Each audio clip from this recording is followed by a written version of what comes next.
Hello everyone. Today we are going to discuss about series RL circuit. Okay.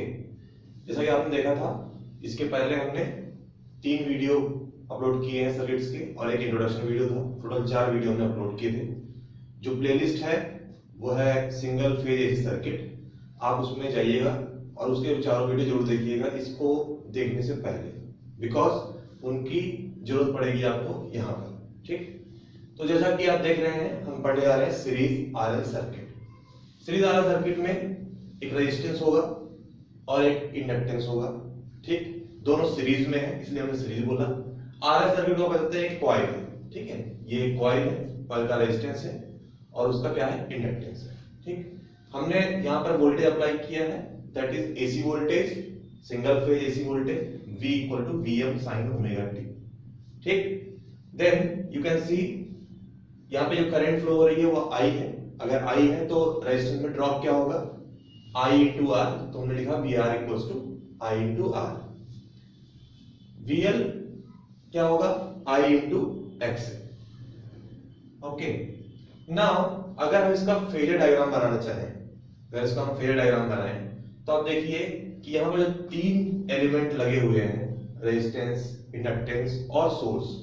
ठीक, तीनों में कौन common है, करंट इज कॉमन। ठीक, तो हम क्या करते हैं, हम रेफरेंस ले सकते हैं। हमने रेफरेंस लिया करंट का, करंट को हमने रेफरेंस ले लिया अभी। अब देखिए अगर करंट रेफरेंस है, अगर हम केवल हम बात कर रहे हैं दिस रेजिस्टेंस की, इस रेजिस्टेंस की बात करें तो इस रेजिस्टेंस में जाने वाली करंट क्या है, I।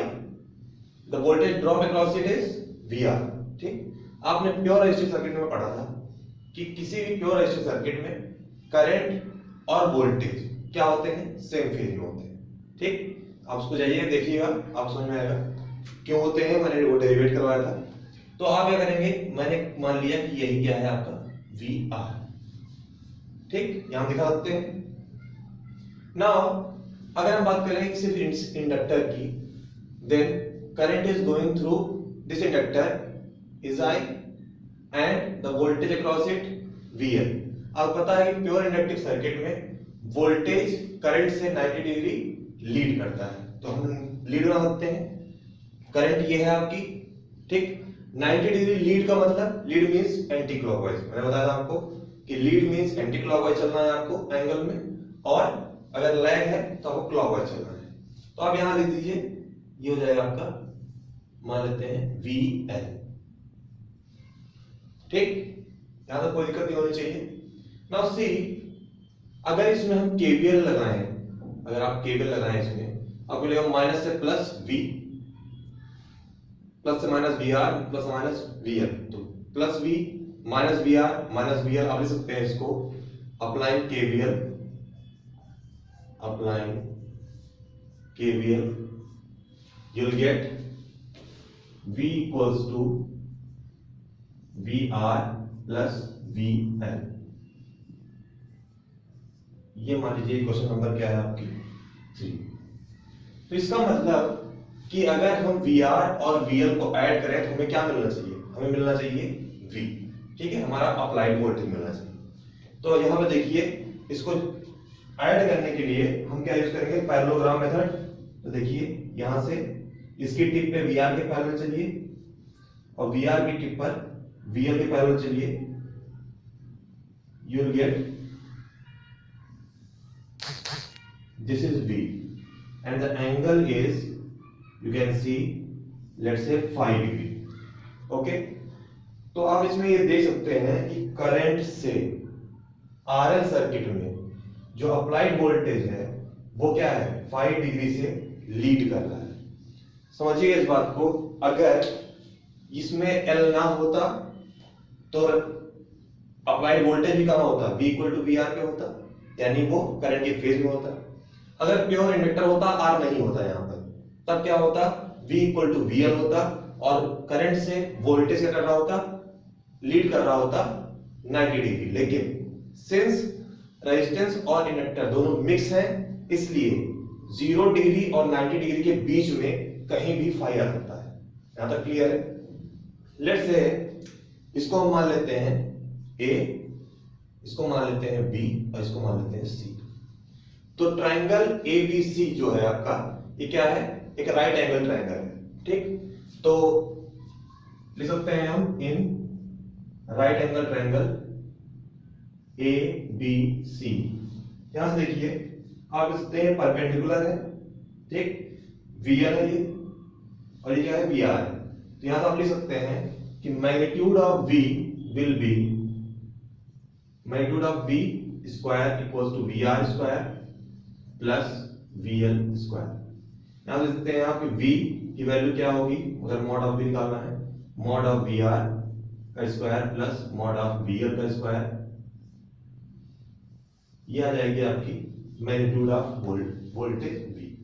ठीक, अगर यहां से आपको एंगल निकालना है, फाई निकालना है कि फाई की वैल्यू क्या होगी, तो आप लिख सकते हैं tan फाई इक्वल्स टू क्या हो जाएगा, परपेंडिकुलर बाय बेस, तो क्या हो जाएगा VL by VR equals to I into XL by I into R।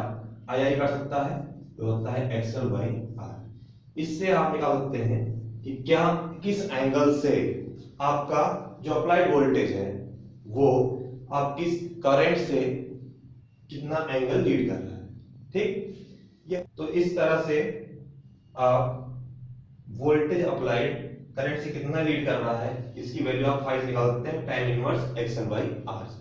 ठीक, अगर हम लिखें from equation number 4, this is equation number 4, v की वैल्यू हम पुट कर दें I into Z, okay, I into Z यहां पुट कर दीजिए या 5 में पुट कर दीजिए आप। v की वैल्यू में पुट करिए I, Z क्या है, total impedance of the circuit. ठीक है, तो I into Z equals to, इसको अगर हम लिखेंगे क्या लिखेंगे, I into R लिख सकते हैं VR को from equation number 1 plus I into XL लिख सकते हैं हम from equation number 2।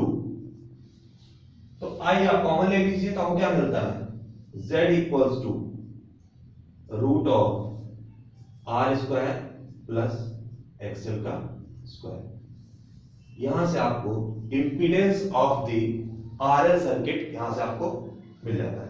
Let's say this is equation number 6. Now see, अगर आपको करंट फाइंड आउट करनी है, करंट की इक्वेशन फाइंड आउट करनी है, तो आप क्या करेंगे, क्या होता है वो I equal to B by Z करेंगे, ये करते हैं आप I equal to B by Z करते हैं। यहाँ जेड की वैल्यू आप अगर पुट कर देते हैं तो ये हो जाएगा Vm sign omega T upon Z। अगर आप लिखेंगे तो Z को आप दो तरह लिखते हैं, मॉड Z और एंगल फाई। पोलर कोऑर्डिनेट में अगर लिखते हैं आप तो क्या लिखेंगे, मॉड ऑफ Z और एंगल ऑफ फाई। ठीक, और अगर Vm बाई Z को आप लिख दें Im, दिस इज Im, और साइन ओमेगा टी, इसका एंगल क्या है, ओमेगा टी प्लस 0 यानी 0 डिग्री। और जब भी एंगल ऊपर जाता है डी मोर्गन थ्योरम से, तो आपको पता होगा कि वो क्या हो जाता है, माइनस हो जाता है, और अगर दो एंगल मल्टीप्लाई हो रहे हो तो क्या होते हैं, प्लस होते हैं। तो आप यहां से देख सकते हैं और यहां से भी आप देख सकते हैं कि यहां पर करंट फाई एंगल से लैग कर रही है, किससे, V से। तो आप लिख सकते हैं I equal to Im sine omega T minus phi. ये होगी आपकी क्या, करंट की इक्वेशन। ठीक, तो आपको क्या मिल गया, आपको सब कुछ मिल गया यहां पर, जैसे आपको अप्लाइड वोल्टेज की वैल्यू, टोटल इंपीडेंस की वैल्यू, फाई की वैल्यू, करंट की इक्वेशन, ये सारी मिल गई। तो करंट की इंस्टेंटेनियस इक्वेशन क्या है, Im sin omega t minus phi. Voltage की इंस्टेंटेनियस इक्वेशन क्या है, V equals to Vm sin omega t। अगर आपको अब एवरेज पावर निकालनी हो तो सेम प्रोसेस हम रिपीट करेंगे।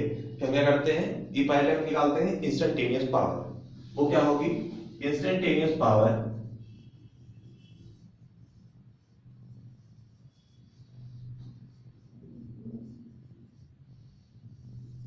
मैंने बताया था कि वो होती है P equals to instantaneous voltage into instantaneous current. तो इंस्टेंटेनियस वोल्टेज वैल्यू होती है Vm sin ओमेगा t, ये हो जाएगी अभी क्या, Vm sin omega t। Current की आप इंस्टेंटेनियस इक्वेशन लिखेंगे, क्या लिखेंगे, Im sin omega t minus phi. ये हो गई आपकी करंट की इंस्टेंटेनियस इक्वेशन। तो सॉल्व कर दीजिए, you will get Vm Im, ये हो जाएगा sign omega T into sine omega T minus 5। ठीक है, देखिए साइन ए साइन बी का फॉर्मूला होता है वो 2 के साथ आता है, 2 साइन ए साइन बी। तो आप क्या कर सकते हैं, डिनोमिनेटर में 2 से मल्टीप्लाई कर दीजिए और यहाँ पर न्यूमरेटर, इसमें फर्क नहीं पड़ेगा। तो 2 साइन ए साइन बी क्या होता है, cos a minus B minus cos a plus B. तो अप्लाई कर दीजिए, Vm को आप लिख दीजिए Vm बाई रूट 2, Ia को लिख दीजिए Im बाई 2 लिख दीजिए यहाँ पर root 2, value root 2 into root 2 2 ही आएगी। देन यहाँ पर लिखेंगे आप cos of a minus B omega T minus omega T plus 5, यहाँ आएगा cos 5 minus cos a plus b, तब क्या आएगा cos of 2 omega T minus 5। ये आता है आपका इंस्टेंटेनियस पावर। इसको आप ले सकते हैं, मैं बता था किसी भी ऑल्टरनेटिंग क्वांटिटी अगर है, कोई भी ऑल्टरनेटिंग क्वांटिटी है, तो उसका जो आरएमएस वैल्यू होती है वो होती है मैक्सिमम वाई रूट 2। तो यहाँ पे मैक्सिमम वैल्यू लिखी हुई है, आप लिख सकते हैं इसको V R M S I R M S, अंदर आ जाएगा cos 5 minus cos of 2 omega T minus 5।